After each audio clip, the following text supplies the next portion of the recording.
tonight on BBC One. At 7 o'clock, Tomorrow's World includes a look at the dangers of driving. Barry, I've commandeered a vehicle. The old trick, eh? Eat the telly before I get a chance to nick you. It's a toaster? Dalek, you have been defeated. Surrender. You have failed. Insufficient data. Nazi ain't got no humanity. They're the foot soldiers of a Jew-hating, mass-murdering maniac, and they need to be destroyed. That's why any and every sumbitch we find wearing a Nazi uniform, they're gonna die.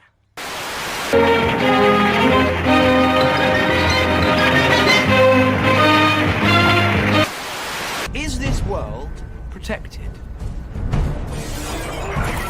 But you're not the first lot to have come here. Oh, there have been so many. And what you've got to ask is, what happened to them?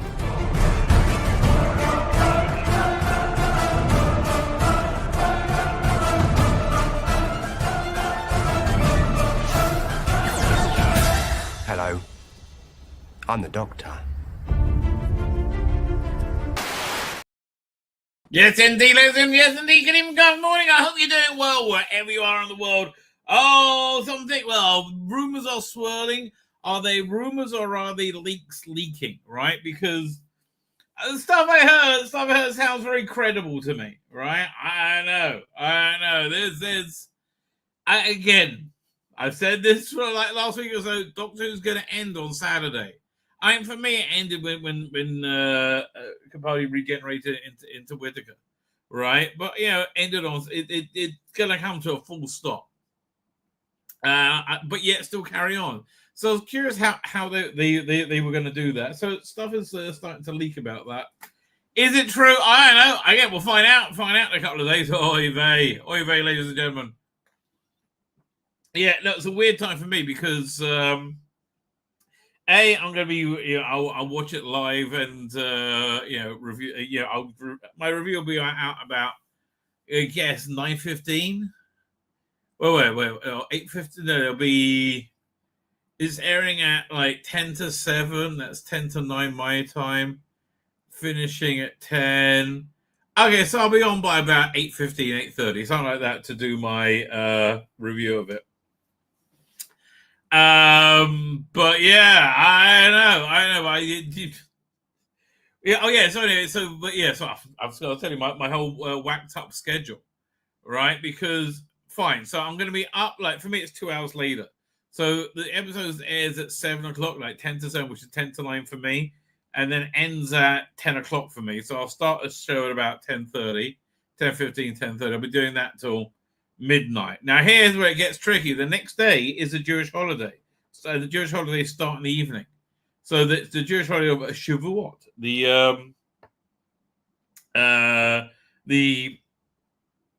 day commemorating God appearing at Mount Sinai and giving the sections of the Old Testament. And we celebrate that in strange ways, like Jews normally do. Primary one is Jews don't mix meat and milk together, right? And normally they have we have meat meals for our holy days, but this one is traditional to do dairy, right? So normally we always start off with a cheese fondue. That's very good. And this year all the kids are home, right? There's it's going to be a packed house. Let me guess. It's me, my wife, 4 kids. 2 wives, so there's 6, 7, 8. Yeah, there's a lot of people already. And that's a lot of plus Lola. Lola is of course my daughter's dog, right? A lot of personality going on there, right? What's it? Yeah, a lot of personality. What's this one? Okay. I'll get back to that in a second. Fine. So, but the other tradition is that you stay up all night studying, and then you pray at the first opportunity in the morning, which is like about 4 or 5 o'clock in the morning. Now I normally go to that like service, and even though I don't stay up all night, I normally like set my get myself up out of bed to go there. But it's the holiday of cheesecake. So anyway, so you get up. I get like 3-4 in the morning to go to the morning service. Come home, I'm like kind of groggy and weird, and you do the thing called make kiddish, which is you have a little drink of wine and a bit of cake. Anyway, but the cake has to be cheesecake, right? Has to be cheesecake. That is the way we roll, baby. Now, and my wife is just rolling out pasta. She made fresh pasta last night, and she's rolling out tonight to make lasagna for one of our meals. There, we have a lot of dairy stuff going on. Oh, we use the fake meat, obviously. Anyway, so for me, and as I said, I'm going to be up late, and then I got the next day is kind of a weird off day, and then I'm like up in the middle of the night again, and all the kids are here. It's going to be a weird time. So no show on Sunday. I probably won't do a show on Monday either, all right? Because it's like for me to do a show. What do you think? It'll be about. What time am I going live now? Here, one second. Let me look. Now I have to look at my thumbnails. What time am I normally live on Saturday nights? It is. Is this it?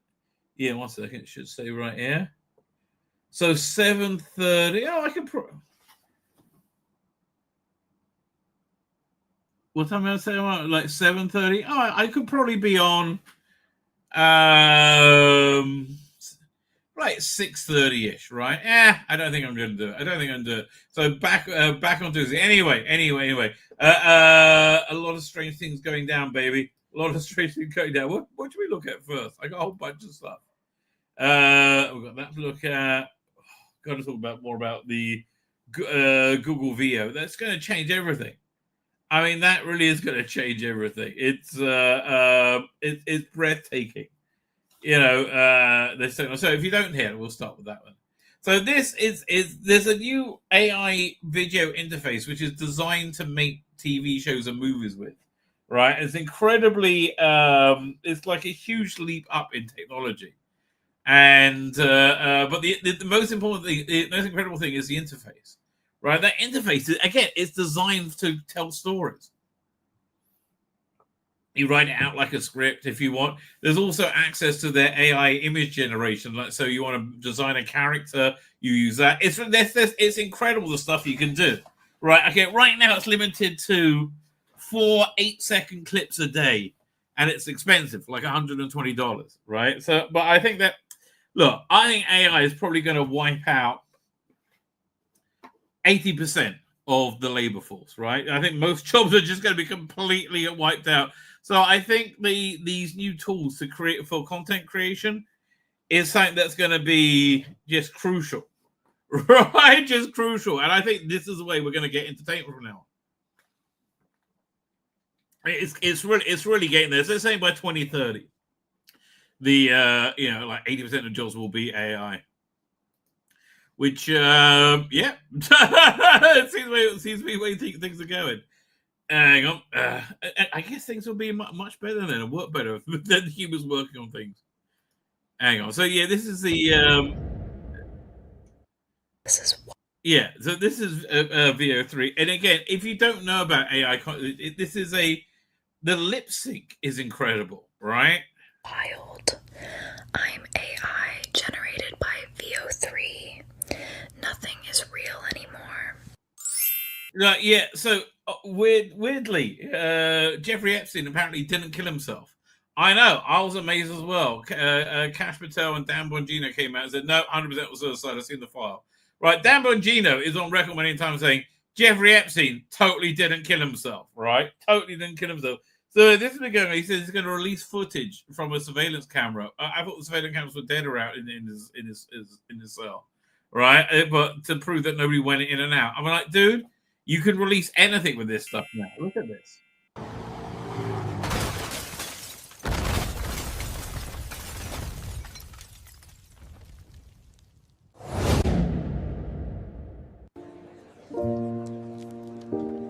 think we are in Veo 3? If you cannot tell, does it matter? To train it, they used YouTube, right? YouTube and movies.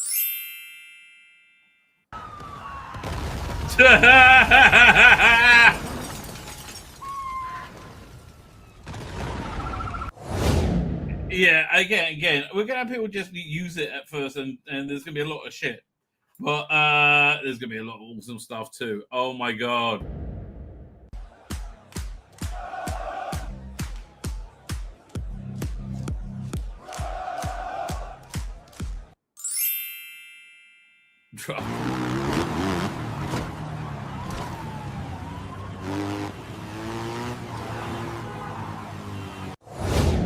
Again, and that there isn't a dedicated office at the BBC reconstructing the lost stories using this method is insane.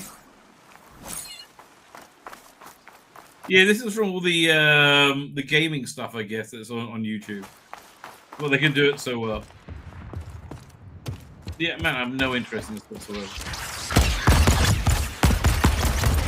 It's one thing when you're playing a game, but I never understood watching somebody else play a game. Other than like a tutorial to tell you what to do.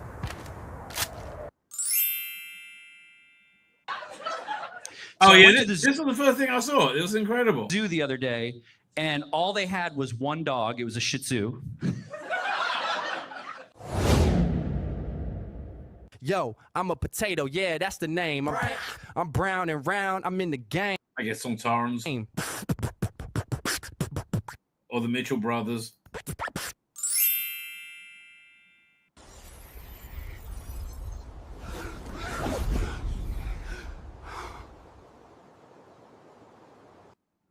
Yeah, so that's the thing. Again, for people like me, it's great. It's fantastic, right? It's fan-dabby double-dozy. So else fan-dabby double-dozy is Nigel Farage. Now, I had a bit of a wobble with Nigel Farage. I was not happy with him with Richard Tice. But, like, he's clearly working to a plan. And that plan was to decimate the Tories and then decimate Labour. And he's doing exactly that. Right? And that's because he's just so much better than both of them put together. Of course, the establishment absolutely hates him. Look at this snotty little reporter. I mean, just so insanely snotty. Wonderfully getting his arse handed to him, right? It's just fantastic to watch. You were certainly right about one thing in your speech. We do want to know how you're going to pay for the policies that you've announced today. You've mentioned a couple of pretty big... You can see how mentally mad he is. Like, hey, fuck you! You're not going to destroy the Tories. You're not going to fuck you! Measures that will bring in savings, but even those won't quite cover the cost of your already announced tax plans, like the 20,000 threshold. So what I'm wondering is, are you going to tell us today how you're going to pay for winter fuel allowance, for scrapping the two-child benefit cap? That you evilly criticise the beautiful Labour with. Labour's wonderful. Stop making them look shit just because they're shit and you're good. And for the new married couples allowance. Yeah, why would anybody encourage people to get married and have children? Yeah, that's just disgusting. People should just fornicate with strangers in the street. That's way better. Married with children, ugh. What are you, some kind of pervert? Right? And again, I believe 100% that is what going through this low-life piece of shit's mind. Are you going to tell us how you paid for these measures that you've announced today, or have you got a magic money tree growing in your back garden? Oh, my little joke. Right. Magic money tree. Look at me being so funny. Dude, you're talking to Nigel Farage. You started it. The cost of net zero to the taxpayer, figures produced by the Institute of Government, are estimated between 2025 and 2030 to cost £45 billion every single year. The cost of asylum seeker accommodation, be it hotels or be it houses of multiple occupancy, as I mentioned earlier, £4 billion every year. That may be. I mean, honestly, the only good thing that net zero does, it makes the hotels of the asylum seekers seem not so bad. Like 40 billion, for net zero compared to 4 billion for the asylum seekers. I'm like, fuck me. I mean, the illegal aliens. Like, I mean, I can see say that because I'm in Israel and he's not going to arrest me. And Starmer is such a fascist. It's unbelievable. A slightly low estimate because actually the overall costs of illegal immigration are much higher. DEI, as researched by Defunding Political Campaigns, estimated to cost government £7 billion every year. It's found a bit of change down the back of the couch there, Mr. Snot-ass reporter. Quangos, just a 5% cut. And by the way, do you remember in the general election, we suggested a 5% cut?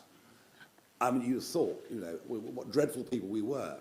Impossible, it can't be done. And yet the government now proposing a 5% cut. Well, we're proposing a 5% cut to Quango funding, which would over a 5-year term be £65 billion. If you add all that up, you've got a pretty eye-watering number of $350 billion. And whilst that may be, I accept, you know, slightly optimistic, because it's difficult always to cut everything, I think you can see very clearly the direction that we're going in. As we can. Oh, God. I wish I could see this guy's face. Watch him crumble. We can't afford net zero. It's destroying the country. We can't afford DEI. It's actually preventing many talented people from succeeding. And we certainly can't afford young, undocumented males crossing the English Channel and living in 5-star hotels with 3 square meals a day and free dental and healthcare. I think that gives you a pretty good indication of where savings are going to come from. Plus whatever else we can find. And if we find it at local government level, we'll find it at national government level. You want to start hanging out with a bit of Elon Musk, mate. That's what you want. You need a bit of Dodge action. Too. All right, that's why, again, he's going to decimate Labour in the same way he decimated the Tories. And again, I was very uncomfortable about how he is with Tommy Robinson and with Richard Tice, right? And I think his play is essentially this. He wants to give nobody any reason not to vote for him, right? No, other than, you know, his policies, right? He wants to give nobody, not give anybody a reason not to vote for him. Or to like, I mean, they'll make stuff up. But, yeah, no, he does seem to be aiming very, very squarely at the Labour heartland. And Keir Starmer is beautifully terrified. Oh, absolutely shitting himself. It is fantastic to watch. Yeah. They put out the other day.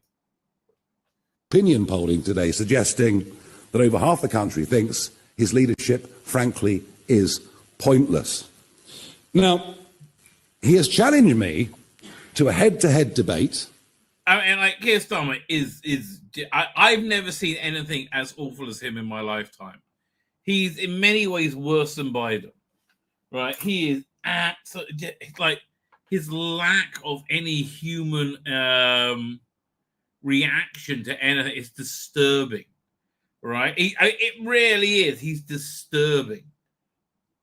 Like, I don't know, the at the same time as being, and like his lack of any moral center, like lies like without even blinking, and he has no problem lying. Oh God, these people are vile. Sometime between now and the next general election. The last time this happened to me, it was Nick Clegg, when he was Deputy Prime Minister. So, I mean, I'm very, very happy, Prime Minister, to accept this invitation, but I don't really want to wait for 4 more years. No one does. Please, please, please, can we get a vote on no confidence or something? You and your deputy and others are saying, no. It's Labour that are the party of working people, not Reform. Well, why don't we test it out? I've got a great idea. Why doesn't the Prime Minister and I go to a working man's club somewhere in the Red Wall, and we'll sit there and we'll let them ask us questions, and you can all come along and cover it live. So that's my open invitation. He would destroy Starmer in that environment. He would absolutely destroy Starmer in that environment. To the Prime Minister, let's go to one of the former mining communities. Let's go somewhere that Labour have held the seat pretty much consistently since 1918. And like, I mean, if he does to Labour what he did to the Tories, man, that's a major force. And so look, in Judaism you have an expression which nobody does, but you're supposed to, called being dam l'chapsut, to judge people on the side of good, right? People are upset with like Kash Patel and Dan Bongino about like not throwing people in jail instantly. I happen to think, okay, here's my what I think is coming in America for the next few months, because as of this Jewish holiday, we enter into a new phase. It's called several things, but it's the 3 months that are dominated by Asov. The one of the Asov is Jacob's son, right? And he's one of the patriarchs. So from Asov came people like Hitler, very bad, and I also think Donald Trump. I think Donald Trump is the good of Asov. So I think these 3 months are his 3 months, and I think during the summer we're going to see a lot of people get in a lot of trouble, because I think the reason we haven't heard much yet is they are making sure these cases are watertight, right, before they are unleashed, and they're just starting now. But there was this woman, I remember this in 2016, who was funneling all the information, was essentially providing information about the Trump-Russia collusion. Was it Denise Orr, right, whose husband was running the investigation, and she worked for some political firm in Washington. Turned out she made up everything, right, and lied, but she was never charged with anything, which is weird because they got a bang to rights, right? Now Kash Patel and Dan Bongino have them. I think people like that are going to be going down. A lot of people are going to be going down. But wait to see what happens over the next 3 months. And again, starting on, I guess Tuesday night. That's when the Monday nights when the switch happens. So I would like to see that sort of thing. And look, again, I think Nigel Farage is the absolute best. And I said this last election, he's your only hope, and I was so right. I was so incredibly right. Now, something else. Look, here's a reason why Nigel Farage is so right with it.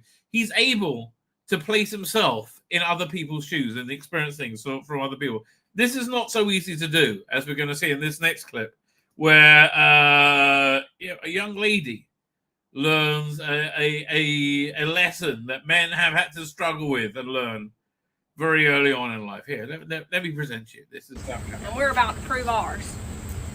All right. Come on, what are we doing? Shorten it up. Shorten it? Shorten that thing up. No, yours comes down Shorten here. that thing. Well, that's very complimentary, I have to tell you. That's a good woman you got there, right? If you're making a TikTok video, talk about the length of your man's dick. It's very good in a positive way. Up. That's cheating. There you That's go. not No, fair. it ain't. No, it ain't. Oh my gosh. You ready? Yeah, go. All right, show me what you got. Go. Show me what you got. It's coming. Hold on. Oh. Not so cocky now, are you? Come on, get it in there. Get it in the bucket. Come on. Get it in the bucket now. No, Get it in the bucket. this ain't even right. Get it in the bucket. Come on. And I tell you, sometimes it comes out in dual streams. That be shooting out left, right, dual streams. Come on, get it in the bucket. Get in the bucket, girl. Get in the bucket. Well, get in the bucket. Come on now. If you cut it off and back on. I tell you. I ain't got control. You don't get this on the fan show, do you? All over cutting on and off. That thing cuts. Okay, Christy D, you want to do something like this? I'll watch your fucking show. Other than that, fuck off, darling. By myself. Spout. Come on, get it in there. You got it everywhere. It's all over yonder. I'm getting it on my shoes. You missed. You missed. Now it's all over the back side of the toilet. Oh my. Get it in there. Come on. Something's got to be.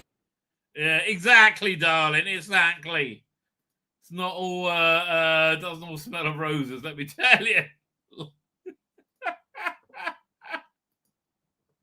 Oh, yeah, okay, fine. One last thing before we get to the chat, right? There is the weirdest double act going on in Hollywood right now of Pierce Brosnan and Helen Mirren, right? They're in this great show called Mobland, right? Which I'm really enjoying. It's also got, what's the name? Tom Hardy. So it's like, Paddy Considine. It's a great gangster show. It's a great British gangster show. I love him, every part of it. So Pierce Brosnan plays the head of this gangster family. Very Irish accent, right? And Helen Mirren plays his wife. And she's a fucking psycho in this, right? So let me play you a clip to show you how mad this thing is. And then they're in something else as well coming up in a couple of weeks. A couple of months, I should say. Where is it? I'll put it over here, I think. Here we go. I've got to find the clip. Yeah, amazing. It's on MTV. The Guy Ritchie. I think Guy Ritchie developed it and directed it.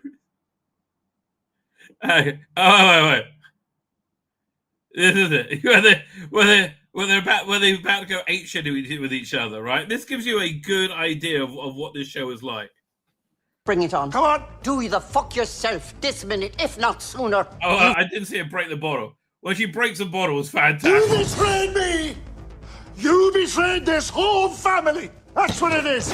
Yeah, come on now. You want a knuckle up, Harrigan? Come on, and bring it on. Come on. Do the fuck yourself this minute, if not sooner. You've lost the head. Everyone in this room knows it. The whole of London knows it. Face it, man. It's over. Again, it's just a bizarre team up, right? And I do like. I mean, he's got a very Irish accent in this, which people really don't like. It might not get a second season because of that.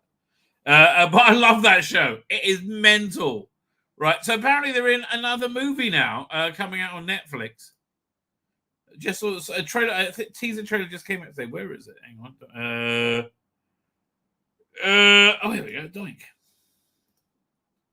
Our latest cold case is from May the 11th, 1973.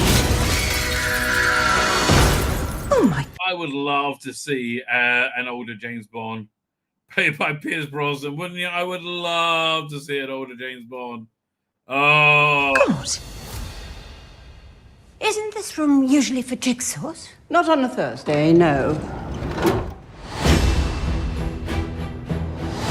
Welcome to Cooper's Chase. We investigate cold cases. Everybody gather round! We're a team. All systems go. Roger that. There's been a murder. An actual murder. I think that might be my son. What's going on? Hello? I'm okay. How are you? Where are you? Home or where are you? You're home.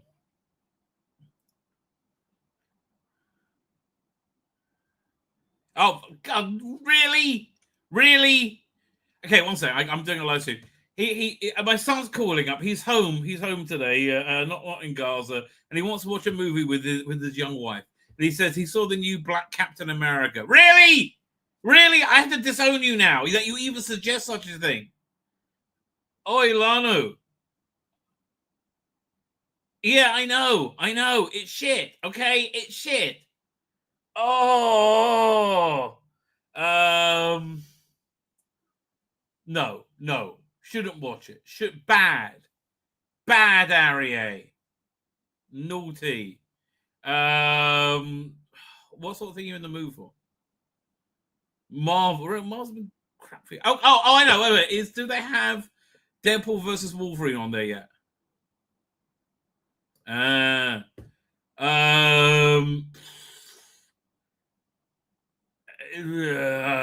one second. Let me look up Disney Plus, see what they got. Well, I just subscribed again to Apple TV Plus. You can get tons of stuff on that. Oh yeah, it's an app. Just go download the app. Okay, one second, ladies and gentlemen. I'm just investigating. Look, this is important. This is his home from the war. I have to support Captain America: Brave New World. I'm embarrassed you even asked. I ain't got Tron. John Carter of Mars is quite good. You haven't seen that? John Carter of Mars. Well, one sec. I'm looking. Unless you want to be super gay, don't bother with Doctor Who. It is. It didn't even say thank God. I raised you well. Raised you well. Hang on, let's see what we got here. The Firefly is good. Yeah, but that's like 20 minutes long. The group movie. It's like it's not a movie. Free Guy is fun. Have you seen Free Guy? Yeah, with Ryan Reynolds. Oh, you brought, yeah. And they got Borat. Oh crap! Really got Borat?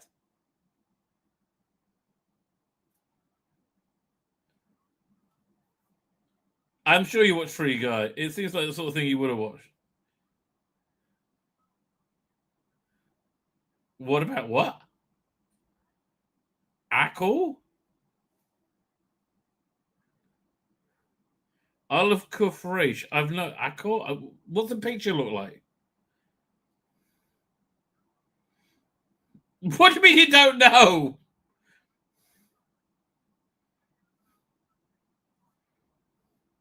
It's always a woman on a motorcycle, okay? It's always women. Oh, hang on. Looking at feature. Oh, the X-Men movies are pretty good. You probably haven't seen them. Logan's good. Oh, okay, fine. 1 second. Why don't you watch like what's that one? The second Captain America one. Yeah, but the second one where it's is it Civil War? No. Before the one before Civil War. Yeah.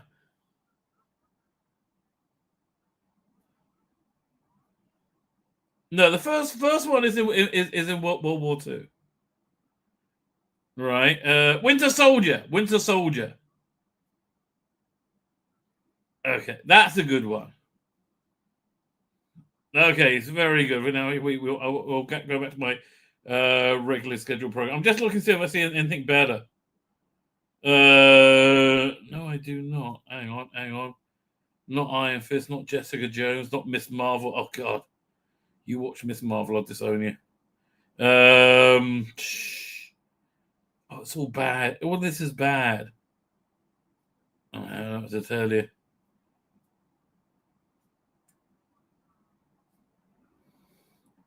Yeah, go for that. Look, you know what? If you want to go. Okay, here's the trouble with Black Captain America, right? It starts off. It's like Captain America doing Captain America things, right? And then all of a sudden, Black Captain America shows up, and it's like, "Hi, Captain America! Oh, look, it's Captain!" And you go, "Who the fuck is that? What's that? What's going on? Who's the black guy? Is Captain America behind him?" Well, and they keep calling this black guy Captain America, and you have no idea why.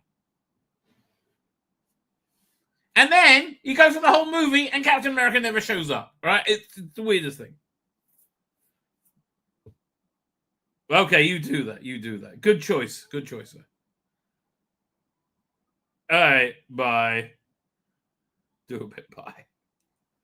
Listen, being a father comes first, ladies and gentlemen. Being a father comes first. Fine, where are we? Oh, we're watching this trailer. Now we've got a real case to solve, isn't it wonderful? Obviously, R.I.P. and all that. Who are you? I'm sorry, how rude of me. We're the Thursday Murder Club.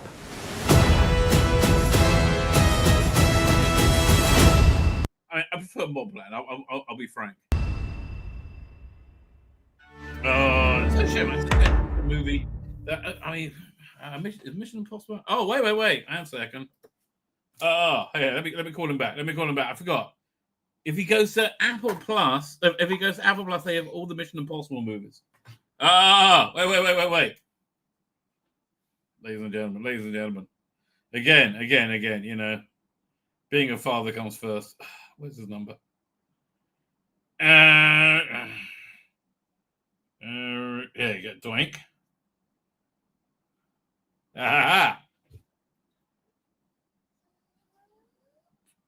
It's ringing. Hello. I just remembered, if you go to Apple Plus, it's got, and sign in, it's got all of the Mission Impossible movies. Oh, it's good. Very good. I liked it a lot. Yeah, I did. Go check out my review.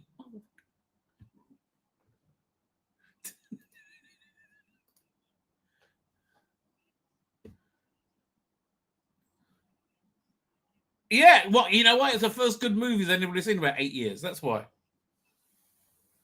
Right. It's the first movie that didn't go, hey, have you tried being gay? Maybe you want to try it. Try a bit being gay. Yeah. No, I don't want to try it. Yeah, no, it was very good. Anyway, it's in 4K as well. It's fantastic, right? So if you get the app working, phone me up, and I'll send you the login via WhatsApp or something. Okay.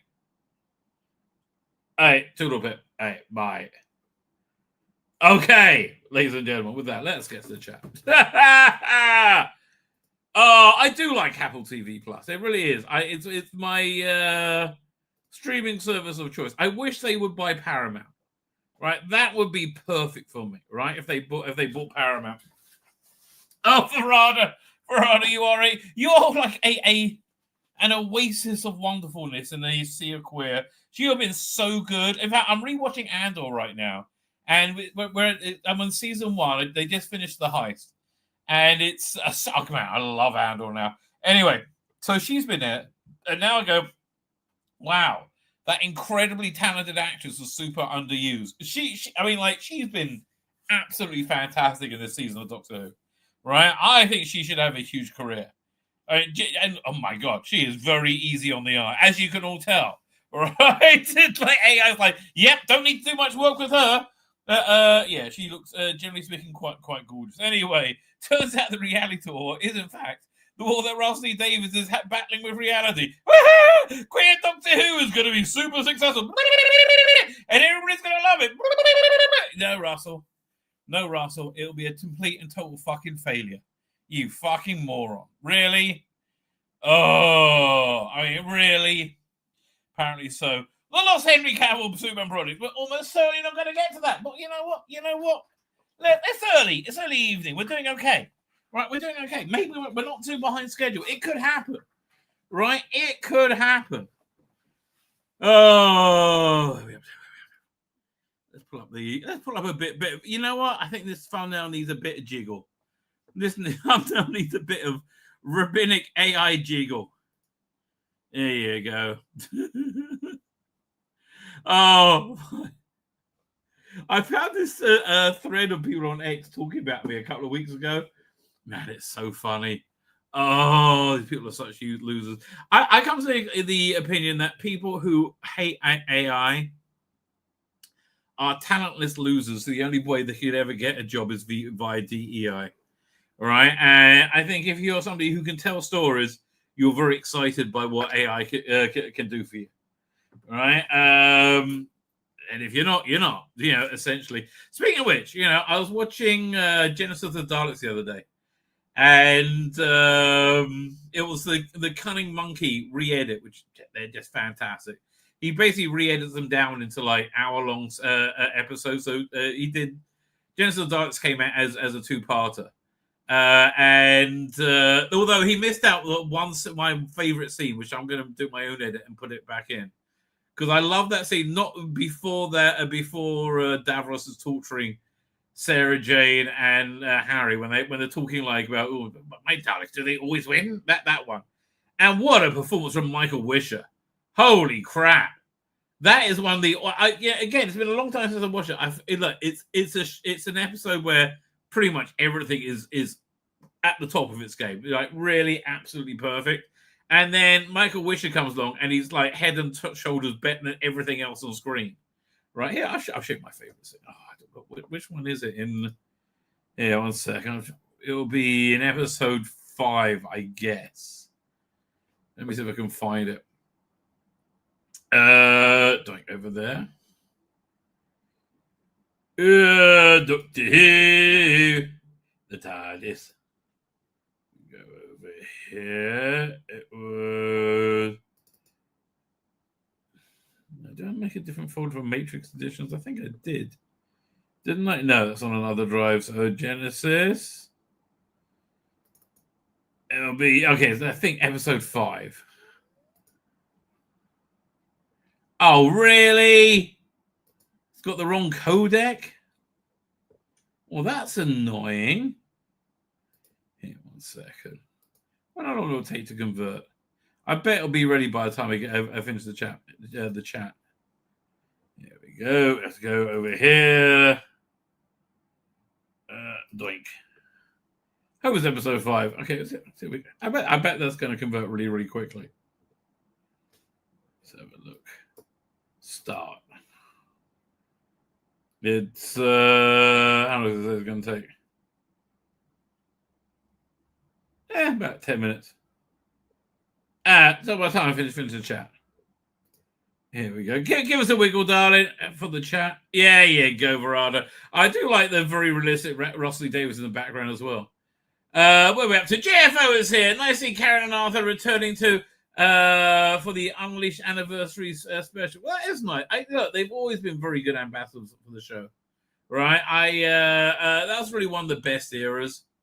Yeah, it had the same kind of joy between the Doctor and companions as I would say the early Tom Bakers, right? Just this wonderful, like, beaming happiness, right? So that is nice. I agree with you. I do agree with you. OG is here. 2 more days to go. Let's hope it's gone for good. It's not. It's coming back. It's coming back. Rustin here has been at war reality for years. Sadly true, says Archie Collins. Sadly true. He doesn't like reality. It's not good for him. Darren M is here doing Darren M.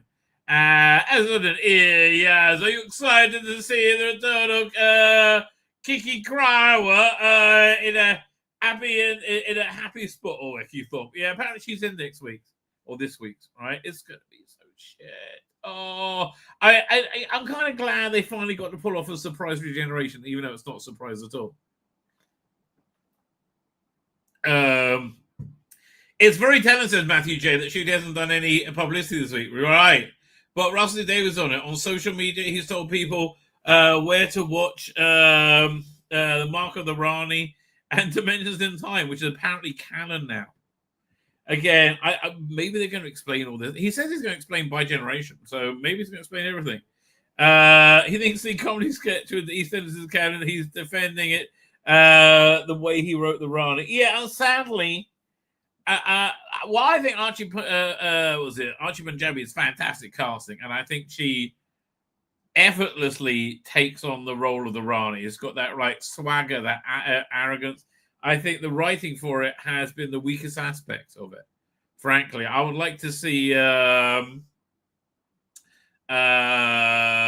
would like to see more of it. I think she was one of the good things of the era. Right, but P.D. Richards, the Jew-hating maniacs are now censoring episodes of South Park on Paramount Plus here in the UK. Can't wait for Skydance takeover.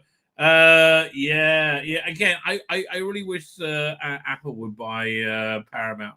Right, having the entire Star Trek library in 4K on Apple Plus, that makes it just something you're going to buy, right? And put all the fan films on it. Right, you could so turn that franchise round to be a money spinner overnight. Right, really, truly, do a Terry Metalis series. Right, yeah, you'll do very well. Right, and there's a bunch of stuff you could do.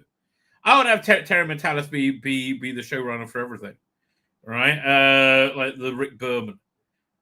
Honestly, I'll do again. I would have the fan films on the platform. I would encourage new fan films. I'll greenlight Axanar. I'll put that on. I'll certainly do an Enterprise follow-up movie. I don't know. Maybe make a series out of Star Trek Continues. Right? There's so much stuff you can do on a really low budget. That would actually get an audience, right? It would really get a great audience. Okay, the ultimate thing you should do with Star Trek is Tarantino want to do Star Trek. Well, Tarantino's got this thing, he's only going to do 10 movies, and he's done 9. And he said, but I might do TV shows. So I would pitch him, say, listen, You know, do a mini season of your Star Trek, right? 6 episodes, 8 episodes, right? Whatever you think. You can do. You can have like the Desilu logo. You can have. We'll pass whoever you want. However you want to do it, we'll do it. And I bet that'll be huge, right? I mean that would be huge. He would probably use the Chris Pine casting. Well, the truth is, you can basically cast anybody nowadays, right? I'll be intrigued. I'd love to know what he would do with that, right? I know the episode he wanted to remake was a piece of the action, which again, seeing Tarantino do it will be fascinating, right? Absolutely fascinating.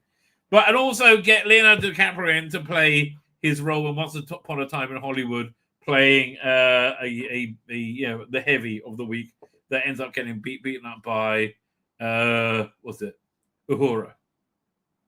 You can even use the Enterprise sets, right? Not Enterprise, the Strange New World sets. What are we up to?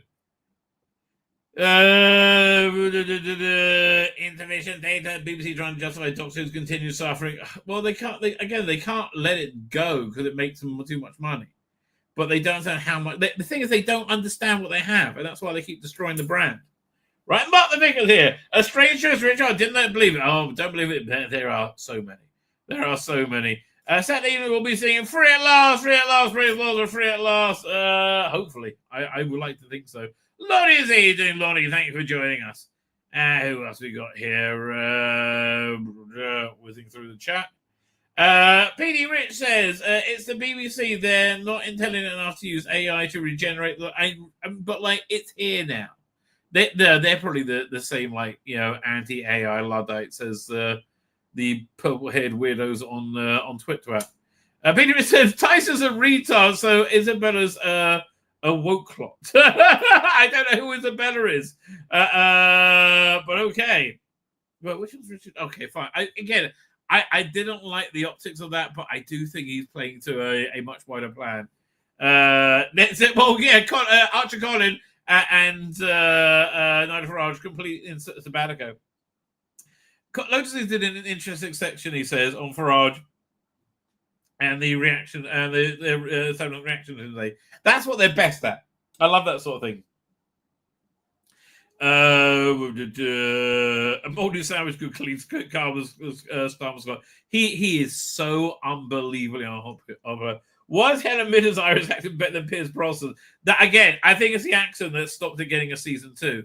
Where are we up to? He just got home and wants to watch him. Look, he with his wife, he's probably got laid already, right? So I hope maybe he went for John Carter. Oh, what Black Captain America? Really? What are we? Oh, he should have gone to Apple TV Plus. There's a lot of good stuff there.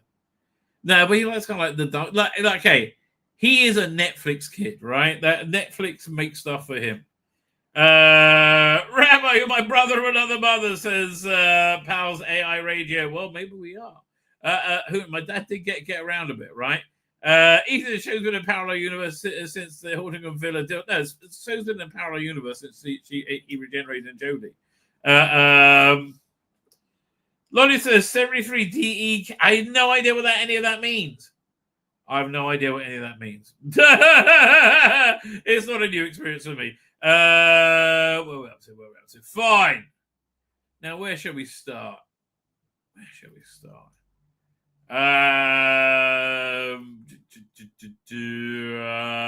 Fine. You go away. Oh, mess is coming in. What's that? Oh, okay, cool. So let's where is it? Oh, wait. Did the thing go here? I will show you the scene that I'm going to splice into the Cunning Monkey edit. Oh, again, Matrix editions, they're so worth it, right? They are they really are spot on. Hang on. Up here.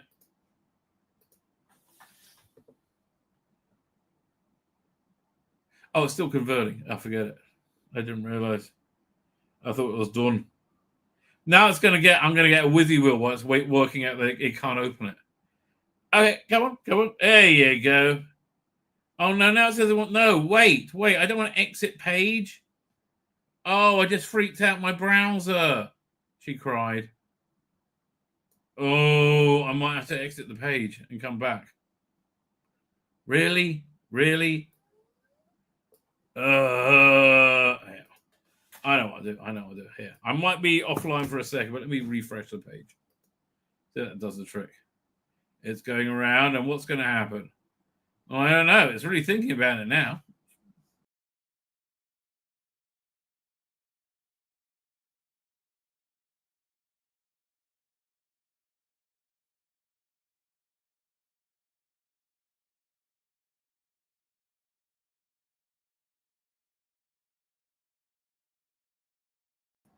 And we're back. That wasn't so bad.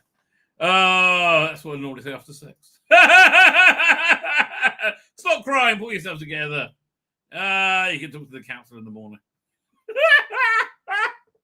No, none of that's true. I'm making it up. It's a joke. It's a joke. Really. I promise it's a joke. Sort of. No, not sort of. It really is. Oh, God. People are nuts. Okay, where am I starting with? I've got so many things to look at. We have... this one, we could stop there. That's not bad. But we're going to end there. Oh, we got this. Oh, that's a good place. So fine, we're getting there. What's this one? Oh yeah, that's a good place to start as well. Put that over here. Oh, this is some really world-class bullshittery. Put that there. Okay.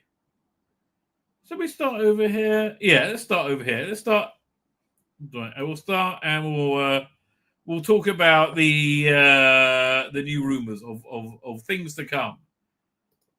There we go. Doink. Okay. So where are we up to? Why Doctor's terrifying finale this weekend is going to really shock fans because it's going to end Doctor Who, right? It's going to end Doctor Who. So the latest rumors are. Let me pull them up. Where are we up to? Again, it sounds going to be apparently Poppy is the timeless child, right? So we've seen that for a while, and then Bi regenerates, and that there are two versions of the Doctor, and one is set up for. So I think she Bi regenerates into the Doctor or something.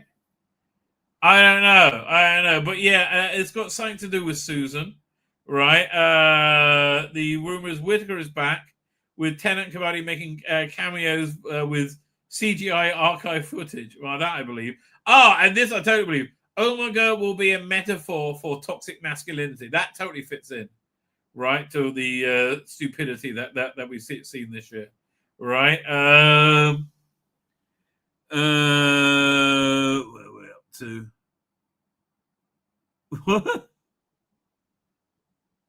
So apparently this must be from Rusty Davis's commentary. We'll get to that soon. 1 second. And doing fine. So yeah, let's look at this article. Oh, where are we up to? There we go. Yeah. So 1 second. Lonnie's pointing out Battlestar Galactica fans. Superfan edit with fixed photos, deleted scenes, and new CGI of... Well, which version of Battlestar Galactica is that? Is that the 70s or the 2000s? Archive... Oh, now I've got to look this up. Hang on. You go... Archive... Here, what is it? Archive... Let's find them. .org /details /00/01 /Battlestar Galactica. That's when it's wrong. Special edition. If I spell all that right, I'll be bloody amazed. Let's see if it goes there. From the 78 version. What do you need to fix on that one? That was awesome. Yeah, okay, fine. Let's see if I got there again. Archive.org, right? Details 00-01-BATTLESTAR-GALATICA Special Edition. I don't know. Never mind. Oh, wait, maybe I can get to it from the chat over here. I've got to refresh the page to get to it. Hang on. Okay, fine. Here we go. Oh, that was painful. What is this? Fan edit. The better the original series, an educational exercise. The crew create new special effects. Okay, I would certainly check this out. I'm quite excited by this, right? Is there a trailer or something?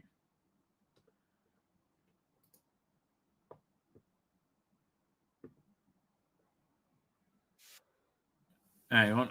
I do want to see some of the new effects. Oh, there we go. I mean, look, the thing is, these effects, they need to be updated so you can play on big screen TVs. All right, fine. This is too much for me. Doing my head in.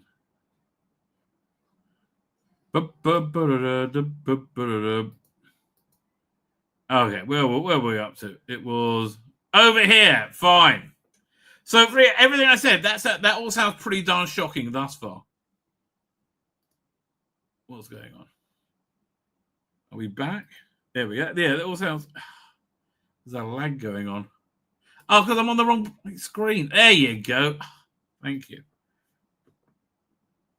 It's really called two villain dynamic. What, Rusty Davis and Shooty Gatwa? That will make sense. What they're saying. Doctor Who star Millie Gibson said fans will be really shocked by the Cyber Show's season 15's finale, and that Doctor will face off against a terrifying foe, toxic masculinity. In last week's episode, Wishworld, the Rani, Archie Punjabi, revealed that her master plan was to free Omega, one of the founders of Time Lost Society, from the Underverse, whatever that fuck is, by using the Doctor's doubt to destroy Wishworld. Honestly, once you set out the plot, you go, wow, that's really shit. Right? It's like, God, this stuff. You know, it's just... Using magic is a really lazy get-out-of-free jail thing. Right? I mean, like, they should make some kind of, like, objective rules for the universe.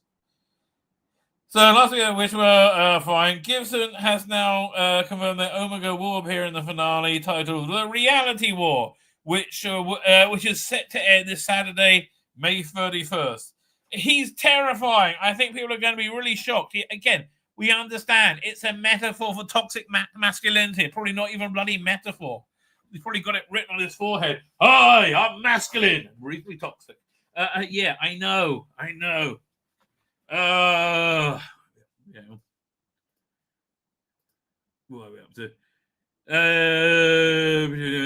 I think Archie's just a cool Rani. I agree with that. She kind of worships Omega. That's an interesting thing to do with that character, right? Who really likes Omega because of the mad science of it, right? I like that, right? Fine. I think Archie worships Omega. Really two villain dynamic. The more the better. That's why it's the biggest battle for the Doctor. There are two of his biggest enemies to defeat. Again, having big battles. I mean, it's so much better when it's like, you know, a priory house. It really is. I'm sorry.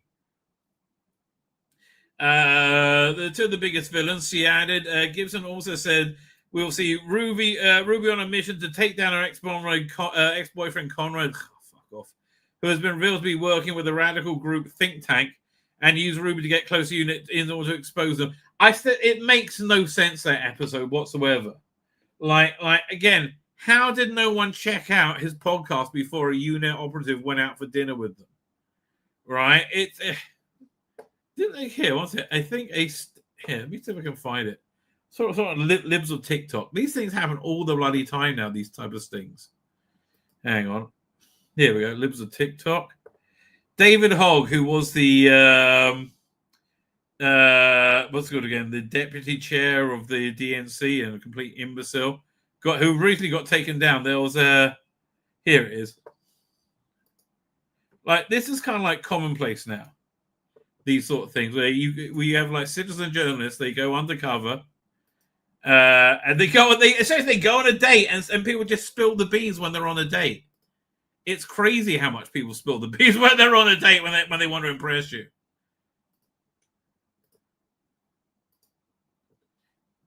Very good at her job. I don't agree with the stock trading stuff. I mean, she gets better returns than almost every hedge fund in this city. Every year. Some of these members of Congress make trades that are like way too well timed to not have like insider knowledge. They happen to be some of the best financial analysts in human history. Have you? Yeah. So again, this is how you catch people now. You go on dates with them, right? I heard that Mr. Trilby becomes the doctor and the Pharaoh's the new master. Well, that would make sense. I know he's in the episode, right? It's so indicative. Do we do that clip? The question has always been, who is this Doctor Who made for? Right? Like, who is this Doctor Who made for? And this question was answered last week's episode. This is This is them. This is who it's made for. See? This is exactly who it's made for. These are the people that are always portrayed as being the heroes in Doctor Who. Right? The people who you want to spend no time around whatsoever and are the worst members of society humanity has ever seen. Like, you'll go for Christmas dinner, they'll go for Christmas dinner and call you a Nazi, right? Starts a raging fight, and they go, "Oh, you hate gay people." No, we just hate you being a twat, actually. Okay, to take down Conrad, who was again such a dumb idea. Ruby's mission to take down Conrad, whether she completes that mission or not, is to be told, Gibson teased. She continued, however, I think after giving him that mercy in the episode 4, taking down the Shriek instead of him, it's almost as if an extra stab in the heart that he created a fake world where he's the king. It's like seeing your ex-be prime minister or something. Wouldn't that be horrific? I don't know. I'd do well. Everybody should be happy and do well, I think. It's definitely a time to take her revenge once and for all. But whether she gets or not, I don't really like that. Again, Doctor Who is really about morality tales, right? And that the story is about Ruby being immoral doesn't work. Oh, it's a shame. I mean, that's one of the things I liked about Belinda's character. She was essentially a very moral character, right? So, yeah, sadly. I don't think the Premier Church and Ruby are even paid off. It's rewarding for long-term fans. 2 years? Or exciting for new viewers as well. There are no new viewers, darling. There are no new viewers. They're all saying, oh, leave me alone. They're all going fuckity bye-bye, right? They're all going, honey. What's this? Oh, yeah, this is Dimensions in Time now being canon, apparently. Right. David Mann said, "Oh, Russell T. David, it was lovely to see the clip from Dimension Time last week's episode in Wish World. I don't remember seeing it. Where was that? Here. Dimensions in Time in Wish World. Is there? Do they tell you where the clip is of it? I guess it's where they introduce the Rani. Yeah, let's pull up the 1 second. But why would you use a clip from Dimensions in Time? That just seems reasonably demented to me, frankly. Oh, there's a lot of dementia going on. Doink. Let's see if I can find it. Oh, I wish you would never see that again, but it's carrying. Oh, look, see, exactly. These are the people that Doctor Who is made for? Has she revealed herself to be the Rani yet? I think so. Must be somewhere around here.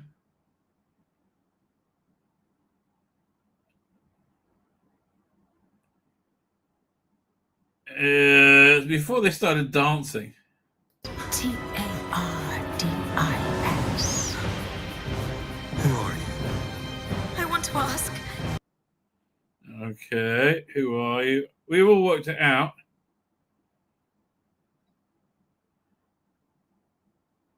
Come on. It was somewhere around here, wasn't it? Oh, here you go. Oh, Kate Moore looks fantastic.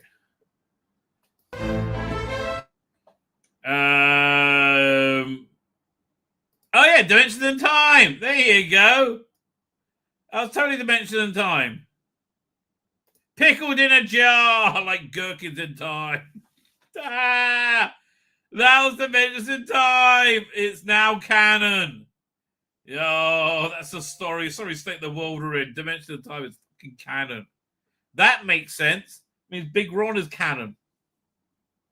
Take a clip from Dimension in Time in last week's story. I wrote the story 32 years ago and I thought it'd been forgotten about totally. No. How lovely to see that hasn't been, haven't seen you in ages. Hope you are well, David Roden Mansell. Oh, hello. That's why we put the clip in to haul it into canon. It's so wonderful. God, you didn't haul it into canon.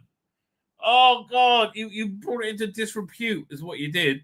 So nice to see. Thank God, it's been a million years. All good here. Oh, we're such lovies. Oh, it's all agony. Right? Every part of this is just painful. A bit of Lord Kiv outside the Queen Vic. This is the weirdest thing to make into canon ever. Right? I know that she's so great in this role, the Rani. She like you can see her like exuding Rani-ness, right?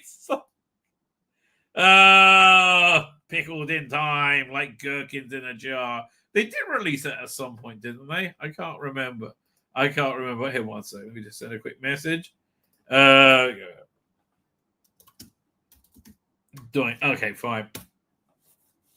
Somebody who this era. This is a bit too late for him actually, but I'm sure he'll love it. This era means a lot to him. He connects to it very, very deeply and personally in a, I would say, somewhat immoral way, a somewhat sweaty way, a way which might involve some dry cleaning. I'm saying no more, ladies and gentlemen, but you wouldn't expect anything less from Birmingham's King of the Geek, Dan Hadley. How are you, sir? I'm very well, thank you. I'm wondering what it's going to talk about now. We were talking about apparently Dimensions in Time is canon. It seems so. We found a clip from it in Wish World. Yeah. It's getting worse and worse the closer we get to Saturday, right? I said 2 weeks ago that as soon as I saw the Rani was back, Russell will, even though Russell has said things about Dimensions in Time in the past, that Russell will canonize this in the same way that he's tried to with Scream of the Shalka. Well, yeah, okay. At least Scream of the Shalka was kind of like a Doctor Who story. But okay, you want to hear something really bizarre though, right? I'm reading and reviewing season 14, right? This is the final of the 3 Dr. Alex books. They're basically Capaldi seasons. So here's the weird thing: this was written a good year ago, right? Maybe I published a good year ago. It reaches. I haven't finished it yet, but he said it reaches a definite end, a conclusion, right? Which is open-ended and could continue. It features Susan in this conclusion. And the Rani, right? And there's a bunch of other weird things that they're doing in this show, which is in his book. Now, okay, here's the thing. I don't think they ripped him off, but there's a lot of stuff that is so weirdly similar. Here's what I think is going on, right? Yeah. And I will tell him this when I speak to him. That there's years ago there was a study, right? There were these like islands somewhere, who knows where, I don't know, in the middle of tropical jungle, whatever. And there were these monkeys there, and they used to eat the bananas on it, right? This is a true story. I'm not building up something, right? It's true. And then one of the monkeys had an idea to go and wash the banana in the water before they ate it, and it tasted better, right? Okay. And then monkeys started copying him, and it went from like, a few hundred monkeys to suddenly all the monkeys across all these islands suddenly knew how to do that. There was a jump from a few hundred to boom, everybody. So I have an idea that in a spiritual dimension, when you create an idea, right, you then make that idea available to everybody's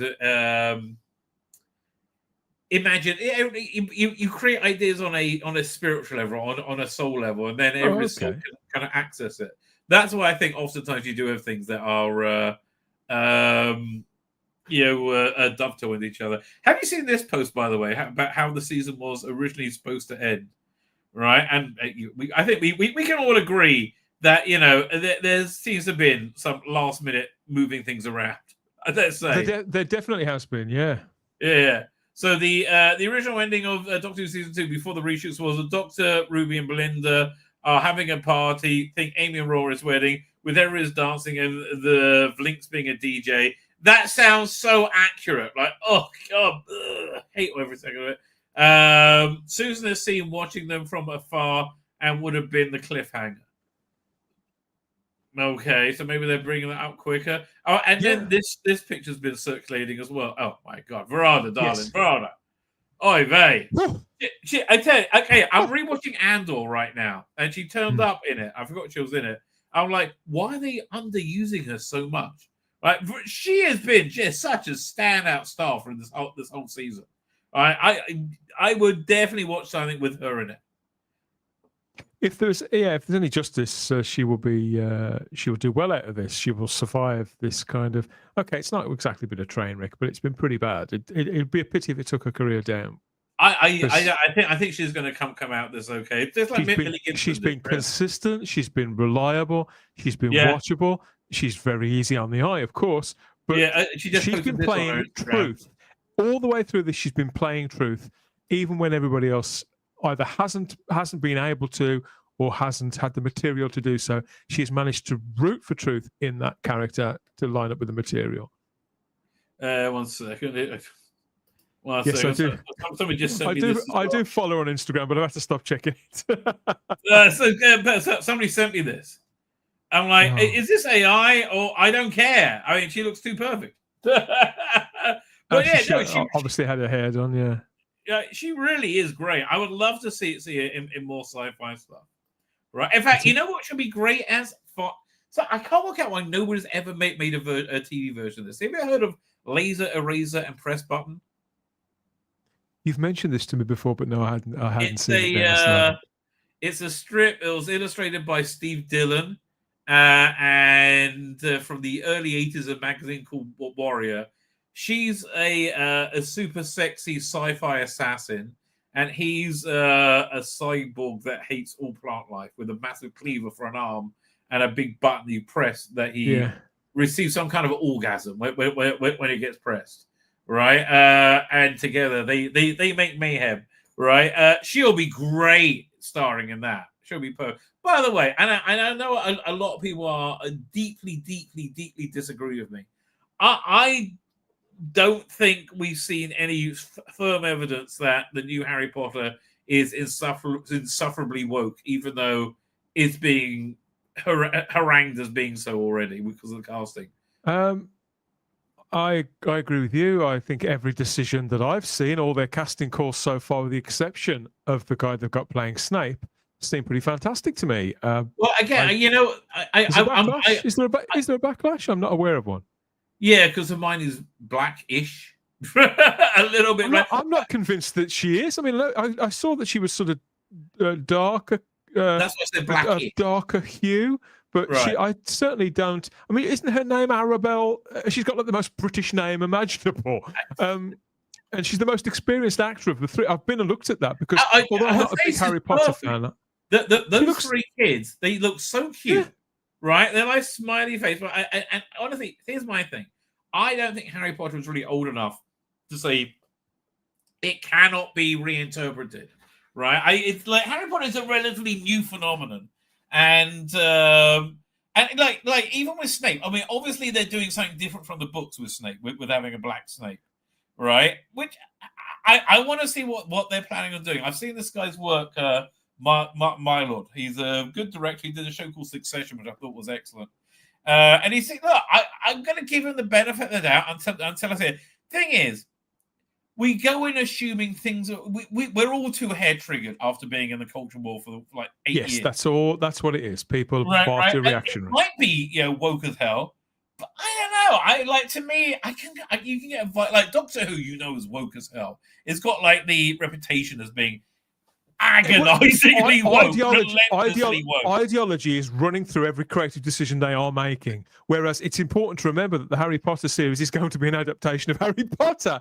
Right. So casting again, I have to remind people, because the culture war has dragged on, and people have extended it past its natural lifespan on both sides of the aisle. I feel I have to remind people that the reason why we, in what used to be the fandom menace, started kicking up a stink about this wasn't because we were against representation. We were against forced representation, forced diversity, and not employing people based on merit. Right. Now, I have seen the guy that plays Snape. I have seen him. Turns out I have seen him in something else, but it's not something. It was kind of far too serious for me. So nobody really stood out, to be fair. But people rave about this guy and his work. And whilst it is obviously casting against type, I put it more on a sort of scale that casting what's name as Starbuck in the Battlestar Galactica remake was. Yeah, okay. It's nowhere near. It was okay. People notice, but it's nowhere near this massive deal breaker, and it's not in its own terms any indicator that this is going to be full of wokeism, massive tearing up of any kind of law. But I think when it comes to all of these characters, and I include Snape in that, and I think this is part of the problem with it. Most of those characters in Harry Potter, even though it's only 20 years old, a lot of the appeal of it was based on the fact that they are archetypal characters. Those three kids, they could be, they were created in the 90s, and yet they feel like British school kids that could have existed in the 50s or the 60s, or even the 40s, 30s, or 20s. They're very much in the same way that the four kids from C.S. Lewis's stuff were, the Narnia stuff. They're archetypal characters. And whilst, for example, Ron doesn't have to be ginger, I'm sure that... here's the thing, Ron really has to be ginger. That's a real defining thing of the Weasley family. But you know what? Yeah, I just thought of it. You mentioned Narnia, right? That's a great counter example of something that's agonizingly and awfully woke. The new Netflix Narnia with Meryl Streep as Aslan. No, that's shit, right? You can tell that shit straight away. Yes. Right? That's just like putting identity in a place where there's no ideas. Right, so I have very little hope. Again, I might be wrong. You can see that coming a mile away. Right, this one I'm like, you go. And like Mission Impossible, I have no idea why nerderotic and that whole, which I love nerderotic. It's well to opinion. That entire like bubble, they all hated it. I'm like, I had a great time at the cinema, first time in about a decade. Right, I just genuinely had a fantastic day out. Right. Didn't get it at all, but I guess we're all pushed to reactionaryism. And it's like, why wouldn't we when we have things like this to contend with? It's Doctor Who boss promise the finale will answer controversial Time Lord change. So have you seen this? I've seen. Well, I haven't seen the Metro piece, but I think I could be aware of what they're talking about. Russell was a very quick exchange with somebody on Instagram, I think, where Russell was asked about it. Right, he said, "Where is it?" After posting a selfie from the Bone Palace, again, everything has some kind of very gay type of name. The Bone Palace, really. Yeah, I said last week it sounds like P. Diddy's it does, doesn't place. it? People are going to be sliding on God only knows what on the floor. Will there be an explanation for bi-generation? And Russell says, actually, yes. So, again, this does seem like this is going to be a final end. That's how I feel about that. And I know that bi-regeneration has upset a lot of people, and it's one of those things that people will always be angry about. as far as I'm concerned, they shouldn't allude to it. It's like their explanation originally was that it was like a freak occurrence. Well, that was the actually fine. Of, Michelle Gomez being the master as well. If you recall, the reason why the Capaldi doctor didn't recognize her as being the master because she changed sex, and that never happens in Time Lord. Yeah, I'd forgotten that. Oh, that's interesting. I know. Everybody has. And then a year later, Denai Miller is like, "Oh, thank God I'm not a man anymore. Screw them." Whatever. Yeah, I don't think it really needs. I don't think it really needs an explanation. In fact, and the more that Russell feels minded to explain something, the more I start to worry, because it usually means that something is going to be very laboured and will eat up screen time. Very laboured. We eat up screen time, which should be spent on character. The characters in this show have suffered so badly across this entire era, which is why it's a miracle that Belinda comes out of it as sort of feeling as formed as she does. What a form! Feeling as formed as she does. You have to put that down to I've been saying her name. It's Varada see-through, apparently, not Varada. Varada see-through, I think is how you pronounce it. Yeah. I've been mispronouncing it as well. But it's again. Honestly, the biggest problem this season is shooting out where they even for half the season they turned down the queer a lot. Like a lot. They tried to tell stories. The stories were that white men are bad normally, but the story's not worth telling, or it's just the same story over and over again, rinse and repeat. White man bad instead of orange man bad. I was going to pull up the preview in Doctor Who magazine. What was I going to say? And I think it was Archie Punjabi, another great bit of casting. Fabulous. I think they really did very well with her. Where is it? What I don't understand is why there's so much screen time with the unit people when they're mostly awful. Because they're building up that new TV show. You know, the more, but there's gonna be a trailer for it after this episode, isn't there? Doesn't the set as well of the unit HQ look really tired already? It does, especially when they redressed it to be like in the Wish world. You know, where they're selling insurance or whatever. Yeah, did you see my thumbnail for yesterday? I don't think I have. I've been sort of off, sort of bouncing around elsewhere all week, so I haven't seen much. If I may say so, I did nail it. Here we go. It was there. Did nail it. Unlike a rather see-through. There you go. Doink. 1 second, stop screen. Share screen. So they did the preview of Wishworld and the Reality War together. We're gonna burn your little show to the ground. Yeah, and I was really quite careful. Oh, we only have classic doctors up till Jodie in the background because you can burn Jodie as much. We don't really care. Did you see my thumbnail from today though? The thumbnail tape was a good one. No, I haven't. I mean, that is a particularly... What? Turns out the Reality War is, in fact, the war Rusty Davis is battling with reality. That's really something.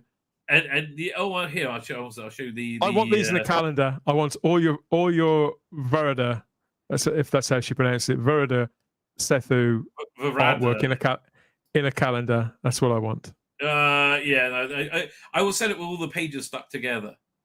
Wow. I like the little wiggle as well. Yeah. And I do like Russell's straining against his bonds, who were, I get a feeling, you know, it's not a first time for him. Oh, God. Anyway, do you want to look at this preview? Yeah, by all means, whack it on. Let's have a butchers. Whack it out, she cried. Jigger, jigger. So this is basically just talking about the Wish world. Not not the Reality War. So let's see. I'm just gonna have to scan it. Unless you count Charity Skit Dimension of Time, in which case both time labels appeared on screen in 1993. Well, who's this? Susan and he's talking about. He's talking about dimensions again. I guess we do count that now, right? Ruben's fake boy. Like, let me ask you. I mean, okay, the one of the biggest plot holes is how did a unit allow him to go on a date with somebody who very publicly hosts a unit questioning podcast? Like, that gets millions of views, as you can tell by his massive staff he had, right? And he's a good-looking boy as well, Conrad Clark. He would certainly get. He would have a very successful podcast. Gets more than his fair share, yeah. And secondly, like, really, yeah, you think he's not going to, get laid before he drops the, drops the axe? I think he's certainly going to do that. I don't know. Because he went away. He took Ruby away for that dirty weekend, didn't he? And then, do you think he soiled her before he told her who he really was and what was going on? That was the no. I think the implication was they had not slept with each other, and they were like teetering on it. That's probably what the dirty weekend was for. Because usually, if you go on a dirty weekend, you get there, particularly when you're just in a new relationship, and you don't sort of. Oh, wait a minute. Go to a pub. This was written by Rusty Davis. No, in Rusty Davis' world, she was doing anal on the first it's written by Pete McTighe. When you go away on a dirty weekend, you throw your cases in the room and you slip her a fatty, then you go to the pub. That's a good one, dirty weekend. But again, this is Rusty Davis's universe, in which case she did anal on the first date. There is no waiting around for love to bloom, right? Right, it's a wild ride, wilder than ever been before, says Dr. Head Rider Russell. Oh, fuck off, Russell! Fuck off saying that. Oh, God. Fuck off saying it's going to be the biggest thing fucking ever. Oh, it's like, it's like when you date a guy and he keeps telling you about how big his dick is, it's not, right? That would be my analogy. It's not. We'll work it out for ourselves, Russell. If it's good, we'll tell you. Right? We told you before the 2005 to we weren't shy in telling you this was great. Right? We told you before. We're not going to tell you this time. It's a very epic story, but gets very personal very quickly. Okay. It takes some very unexpected turns. Was there any unexpected turn last week that you could think of? To me, it all seemed very expected. No. I mean, apart from the stuff going on with Poppy, where she might be real or not, but seeing as they didn't see that very well, no. She was in the Nigeria episode, and she was also in another one, wasn't she? She's sort of like an apparition. Right. I felt in that. Right, and seems to be somehow connected to Susan. I guess we will find out in a couple of days. It's going to be shit, isn't it? Let's face it. No, it's going to be painful. It's going to be worse than shit. Shit is time lash, right? Shit is. I was hyped last year after the first part of the finale to be delivered to see the Empire of Death sort of sitting in the toilet bowl after the fact. Man, that was this year. Tell you that how not sticking an ending that could have redeemed the whole season.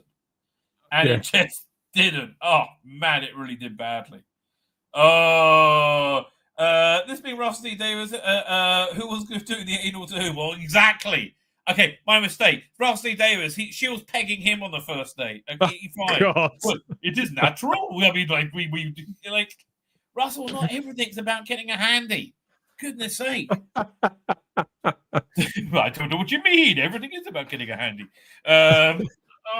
Come on, AI, so we can make our own Doctor Who. Have you been looking to the VO3 thing? No, I just haven't had time. I've seen a couple of videos about it floating around. It's not just the technology which is really pushed it out there. It's the interface which is designed to tell stories with. Right, it's designed to make movies. So I just can't wait. I think it's going to be good times to come. It's going to unlock the mind of the rabbi. Oh no, you don't want that to happen. Let's keep this under control. I don't even know what I would do my own IPs to start with, them ripping somebody else's off. But I'm not sure. But yeah, we'll work something out. Fine. So what's going on? Big new and intimate teasers. Russell Davis. Yeah, I bet he's used that on his Grindr account. Big new and intimate. There are big surprises for the Doctor, and for the Doctor and for the Doctor, from the Doctor and for the Doctor. Some of it shakes up the law of Gallifrey. Oh, fuck off. Some of it recontextualizes the Doctor. Oh, fuck off. And the Rani and their relationship. I don't mind them developing the relationship between the Doctor and the Rani, two people who've known one another for centuries. But the rest of it sounds terrible. Somebody was saying that the Rani is infatuated by Omega, and that kind of makes sense. They have the same kind of mad, reckless science attitude. Yeah, I can buy that. Yeah, so I can totally see that. But fine. So fans have been speculating since Christmas 2023, following every little hint that might. No, we haven't. We've just been begging for it to be over. All right. And Anita Dobson. I'm sorry. I love Anita Dobson. She is not the Rani. Like, so didn't come off the Rani. Yeah, to be fair, she's not been given any chance to be. I think she'd be perfectly capable, but it did need somebody who was yeah. I mean, because Archie Punjabi doesn't look 52, 53, however old she is. She could easily pass for like mid-30s, mid to late 30s. So that's exactly the same with Kate Amara when she played the role. Yeah, true. Like true. An aging vamp that looked fantastic. Oh yes. But the thing is, Anita Dobson, she didn't start off playing the role of the Rani, and she didn't realize, and they had no idea what they're doing. I think until towards the end. It's next to impossible to think of her as the same character simply because we've been calling her Mrs. Flood now for 18 months. Yeah, it makes, and like, how is Mrs. Flood the Rani? It's just this there is such a drop in intelligence level from this era to his first era, especially going through Moffat's time. Blimey. Okay, so drops throughout the 15th era. These plot points are really tied together in these episodes. A lot of been weaving in this time around. Yeah, I do get a feeling this is the end of his master plan, the Russell Davis master plan. Yeah. But like, seeing as all of it's been agonizingly shit so far, I don't see any signs of it not being agonizingly shit. Nope. So by the time the last episode of the series airs, you'll be able to see what a full circle it's been and how elements from the Church and Rubio are even paid off. It's rewarding for long-term fans, but exciting for new viewers. There's no new viewers. Will you stop with that? But as we all know, there's always a twist. There's never a twist at the end. Never. It's never happened before. Oh. Yeah. That's almost as annoying as when they used to say Doctor Who's about change, isn't it? Yeah, no, it's not. It's about a guy in a phone box. Oh, there's always an explosion and a pithy remark at the end, or not always. Actually, there's not always the pithy remark. No, there's almost always an explosion. Yes, there's almost always an explosion at the end. I mean, like, what's the twist at the end? Oh, look, Sutek's back. Oh, they did that. I don't know. Sutek isn't destroyed. What's the twist at the end? Silurians are making gay porn underneath London, right? That was their weird plan. It's Frosty Davis Doctor Who. Why not? You won't be able to guess until you've seen episode 8, even towards the end of episode. You're right. Yeah. It's not like there's nothing to guess about, right? You haven't laid out clues. This is just like dull mic drops, like clangers dropping. The Doctor couldn't battle these twists and turns without friends. Belinda, Ruby, Mel. Oh yeah, Mel. Tell you, I'm glad that Bonnie Langford got paid, but what a waste of an actress for that last episode. She was like so underused, unbelievable. It's way more complicated than that. Oh please, Russell, no. They sort of look like innocent bystanders of a great big cosmic space battle. No, don't make it more complicated. Ruby signed in 15 Doctor, first companion played by Millie Gibson. Reality. Okay. Millie's got some huge stuff in the reality world. She's got some finest things she has ever done. Really? Everyone. So she's going to have a showdown with Conrad, obviously. fine. Everyone gets great moments, but when you focus on swings over Ruby and and a very unexpected moment, so what? She's a timeless child now. Is absolutely magnificent. You wouldn't guess it. She's only 20 years old, ruling a set like that. She didn't rule a set; she got fired. This doesn't mean we won't be getting from Belinda. She gets a moment of sacrifice. It's so heartbreaking and brave. Right. This is just tiring reading it. What time are you going on? Like 8:15? What time does it end? I'm on Saturday. You mean? Yeah, 8:15 is the time I've sort of scheduled. Yeah, that's what I'm aiming for. It's sort of a loose. It'll be between. I think at 8:15, and here's the thing: I'm going to watch it on a VPN via iPlayer, but I'm pretty sure I can watch it at 8 o'clock on Disney Plus as well. So Disney Plus is my backup. Because when we last spoke, you weren't sure at all what was going on. I'm still not sure at all. Disney Plus is going to have it on that day. Oh, let me tell you. Still, they did Andor, right? Hey, do you want to see something crazy? This blew my mind. Hey, one second, let me find it. Go down there. The amount of traction Star Wars shows get. Oh man, people have been talking about Andor. It's not just you, so I've heard few No, people it's really say how much good. they've enjoyed it. It's really good. But check this out. Okay, everybody watched Mandalorian. About half the amount of people watched Andor, and Ahsoka did very well. But wow, look how it melts away. Droids and Ewoks sat at the bottom. I know. Well, unsurprisingly, never heard of Resistance. Thank God. I guess It didn't last very long. Yeah, but yeah. At least all the money and time they put in, and they get nothing out of them, right? I mean, it's even though the Acolyte did pretty well. Wow, but really, When they say most popular, how are they defining popular? Being talked about is the most popular title with 23.15 share of the total popularity.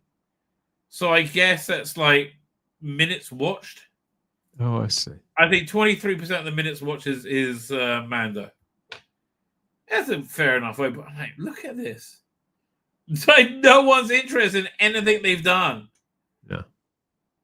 Yeah, quite unsurprising. All it's done is harm the brand, really. Yeah, The whole exercise. yeah. Man, I hope at some point they release the Batgirl movie onto HBO or something. Well, you'd sit and watch that. I'm intrigued to see how bad it was. Right, that's the one where they go, we can't let anybody see this. I keep saying things saying, how does anybody let anybody see this? So what's this about Rose Tyler? I saw that. You can hear the great pantheon of Rose Tyler, Sarah Jane Smith, Susan Ford applauding across the decades. Not really. About Ncuti Gatwa, who has taken the 15th Doctor to such wonderful heights throughout the season. No, he hasn't. Is he really? Name one, Russell. I mean, Name one. Could Russell take off his mask and be Keir Starmer underneath? Dude, just stop lying. Unbelievable. It's the most personal and most personal and heartbreaking for him. It's the toughest. My God, I wonder if he's going to cry. Oh, that'd be weird. You can throw anything at him and he comes out singing. Well, that's the fucking point. He can't act. I understand that. Yes. He's going to do it. Doesn't matter what I ask him to do. You can guarantee he's going to be an irritating prick 5 minutes later. Yeah, we want you to do Hamlet soliloquy. How about if I do it twerking and singing? Yeah, I'm well, I guess it's the only way he knows how to do it. So the 2020 finale holds a space for a lot of Doctor Who history with references strewn throughout to please faithful viewers. I don't think it's to please faithful viewers. I think it's to pad out a shit script. What's that? To pad out a shit script. Pad out a shit script, but I think also to establish it as being Doctor Who. No, it's real True. Doctor Who. Look, it's got the Rani in it. No, I don't care who you put in it. You can put Verity Lambert in it, and it's still not Doctor Who. In the many parts of the Whoniverse, it might remind us something of a Marvel movie. Yeah, okay, fine. But there aren't that many parts of the Whoniverse. There's 2 parts, and the second part we haven't even seen yet. That is somehow makes me feel so new, despite okay, they did it well better at the end of his first run with what's it called again? Journey's End. Oh yes, of course. When they bought Unit, and Torchwood and Sarah Jane. Yeah, it was good. Right? Yeah, and it really worked there, epic. Right? That totally Absolutely worked. epic. Right, and this not so much. This is a share of shit. It really is. It does what Doctor Who absolutely does best. What? No, it doesn't. Feeling like a film with mass ideas. Okay, that's not Doctor Who. That's the problem right there. The fact that he thinks that that's what Doctor Who should be doing and that's what people want of it. No, we want like Star Trek. We want it to be like Star Trek. Doctor Who, we want to be like Doctor Who. All right, it's yeah. Star Wars will be like nice. That's how far Russell's travelled in 20 years. He would never have said something like that 20 years ago. He may have talked about something being epic and something having ambition, but he wouldn't have said that. He wouldn't have made that claim. So yeah, exactly. And all this hyperbole, like it would be okay if he wasn't like standing on complete and total failure, which he is. So he said he had to watch the final mix of episode 8 in a hotel last night in London. We were finishing it now, mid-April. I was watching it at 2 a.m., writing notes on a pencil, on a whatever. So tonight, on 17th April, we'll sign off, thank God, and we're down to right to the wire. Blah, blah, blah, blah. Complicated, glorious special visual effects. Murray Gold, music's going to be too loud, has recently been struck down by appendicitis. Oh, I'm sorry to hear that. I could say the shits. Wow. He's fine, by the way. Yeah, well, I guess, it did shift our schedule a bit. He's Murray Gold. So, it's basically just a Murray Gold soundboard at this point. Right? You get a Murray Gold soundboard, you're fine. You don't need him. Blah, blah, blah. Best News Reality was going out live. This is the good news. Right? Finally, this is how they should have started the era. Probably live, internet. Like if they did the 23rd and the 60th anniversary, like internationally live on the same time on all platforms. That's what the fan base actually wanted, and it's one thing to have aspirations to grow the actual audience external to us, but because they haven't managed to do that, they may as well have just gone with fan endorsement and enthusiasm to act as a kind of a clarion call, really. Right. Well, they didn't do that either. So it's a great big BBC premiere, and everyone at BBC moved heaven and earth to put it off. What? I for the life of me, I'm not never going to understand why it's moving heaven and earth to say you start yours at 10 you push the button when I push the button. Yeah, like really? How is that so difficult? Well, they have to make them sound like war heroes rather than people who they are. This is people who are sat in short sleeve shirts. I understand about them getting all of Doctor Who's the rights to all of Doctor Who streaming. That I think was a major job, right? But we're scheduling it. Like, oh god. So hold tight, Ray Russell has one final message before we strap him with this 2-part extravaganza. I do think with this season finales, it's time to stop worrying about the newness and have fun with what you've got. So he tells us it's about saying this show is 62 years old and look what a great party we're having. We're not having a great party. Yeah, speak for yourself, big fella. Yeah. It doesn't sound like this is going to be good news for anyone. I've got very little optimism despite the things that I enjoyed about last week's, despite the undoubted positives to this particular season.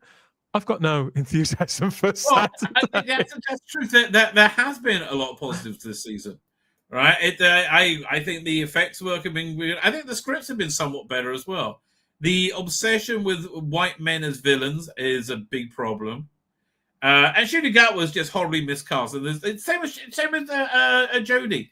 There's no way you can really get around that, right? You can't. It's like you need the right actor to play the Doctor. And they didn't have the right actor, and they put all their eggs in that basket, and all those eggs are on their face now, right? That's essentially where we are. If they'd have worked with him, if they'd have really worked with him, we saw some of the potential in the well in particular, and there's been other episodes as well. But it seems like they just pretty much let him do what honestly, he wanted. I think he's an arrogant twat who wouldn't take Oh, me direction and listen to anyone. Right? That's what I think really happened. Right? So what you're saying is possible and reasonable, I see no evidence whatsoever he has any. He is in their employ, so they should have learned to him. So look, mate, shape up or fuck off. That's what would happen to anybody else. Fuck off. That's what he would have done. Because he to him, he's Mr. Hollywood. I think he is so. I mean, let's look at this. How stupidly he dresses all the time. There's a. Have you ever seen The Godfather? Yes. Marlon Brando. So there's a bit in it at the beginning where the character based on not Bing Crosby, famous lounge singer Frank Sinatra. Oh. Right, the character based on Frank Sinatra was asking The Godfather to, like, he said his career's washed up. He wants to role in this movie. He's never going to get it. So this was actually a true thing. He wanted Frank Sinatra wanted to role in Manchurian Candidate or something. I cannot remember. Right. So the Godfather, he's like crying. He said, "Oh." So his Godfather starts slapping around. Said, "What are you crying for? Like a Hollywood fanook?" So yes, that's a rough, like crying like a Hollywood fanook. But this is me. Yes. Speaking of Hollywood, there he is, screaming. There at the top. That's us. We're up in just over an hour's time there on the Type 40 channel with Type 40 Live. Oh my God! And an exclamation mark. So you did tell me, and you keep telling me incredible things. You tell me that you love Delta and the Bannermen. I can't argue with you. I'm not a fan, but like you watched Arc of Infinity recently, I think, to prepare for this, didn't you? Yes. Whew, I watched it a year ago and went, "Fuck me." I understand why it's been 20 years since I've seen that. I absolutely adore it. That and the Three Doctors, absolutely love both of them. Oh, Three Doctors, yeah, that makes sense. We're going to be talking a lot about Omega, so all of your favourite sort of memories of both those stories, your wants of the character, why do you think the character is so significant, and we're going to have a good old laugh as well at Shooter Gatwa and everybody else as we look forward to the 100%. final episode. We've got a load of nonsense to get into as well, so that's at 8 o'clock later on today, and we're back at the weekend as well, so it's all coming together. So for the weekend, sir? Yes, this is us at the weekend, the Reality War review there with Shooter Gatwa, Who finale reactions. So yeah, it's all happening. We're nearly there. We're nearly at the end. Your tier work you did on that thumbnail was fantastic. May I say, one professional to another. That was very, very realistic tiers you put there. Right. Bless him. Okay. Yes. Excellent work. And I just get the feeling most of although I don't understand. Okay. How are they going to end the series and continue the series? This is what my only kind of theory is that they're going to have some kind of happily ever after ending where Shooty grows old in the arms of Rogue or something. Just something that makes you want to vomit your own mouth. God. Right. And then it cuts to I don't know, Billy Piper in the TARDIS reading a story to Cameron saying, "And that was just one of the first times I died." And then closing the like, I can see it be something as stupid as that, like it's not as nonsensical as that. Or like the other rumor is that what's the name? Pop is going to degenerate into the Doctor or Susan or some stupid thing. But again, when we've introduced such ridiculous things, sort of like by regeneration and all these various get outs and gimmicks and novelties and sort of things that can basically turn anything inside out depending on a writer's whim rather than the driving engine of a story, then literally anything could happen. And so it all feels like whatever happens, none of it actually matters. That's the problem I've got. They remove the stakes from everything. Yeah, they totally. I don't care what happens to any of the characters, with the exception to some extent of Belinda. And no, actually, I don't care about Ruby either, come to think of it. So I don't care about any of the characters. If Belinda and Ruby need to wrestle in Jello, it's just what they need to do. It's what the script says. I think they should go along with it. By the way, let me ask you, do you know who designed the look for that? I was just slaying out Arc Infinity. The design of Omega is fantastic, right? It's so wonderful. Do you know who did that? Was it Jeff Cummings, maybe? Because it looks like a lot of looks like his work. I know. I've seen a picture of the bloke who did it. He passed away a couple of years ago. At the time, he was quite young. I think he had hair very much like Peter Davison, because I've seen a picture of him in a magazine where he'd got like the costume. He was one of those sort of people in house who did that sort of stuff. But no, it wasn't Jeff. It was somebody on staff at the time. So Because I don't know. yeah, again, for all my slagging off of the story, that is a fantastic redesign of that character, right? I think I agree. Maintaining the essence and making it completely modern. And in 81, 82, this was totally modern. It was totally very cutting edge. Hard to believe, isn't it? Okay, now I'm remembering why I hate Arc of Infinity so much. It's the tourists they open up with. Literally the worst actors I've ever seen. They make Shooty look like Laurence Olivier. They are both terrible. It's like they failed the auditions for exactly. some sort of all-gay How are boy these band. people being paid for this? Strange but true. Anyway, with that, I think I'm going to wrap up. We got Thank an you, hour Rabbi. and 9 of your Earth minutes to your stream. Yeah. Who knows or dares to dream? Are we getting the time, the Doctor Who diary tonight, or is that privileged information? That's for me to know and for you to find out from 8 p.m. UK time there with Type 40 Live. Don't miss it. Down. All right. With that, ladies and gentlemen, it's time for me to head off in the sunset. I'm going to hit the end broadcast button. I'm going to hit it again and say good night, good luck, and may your God will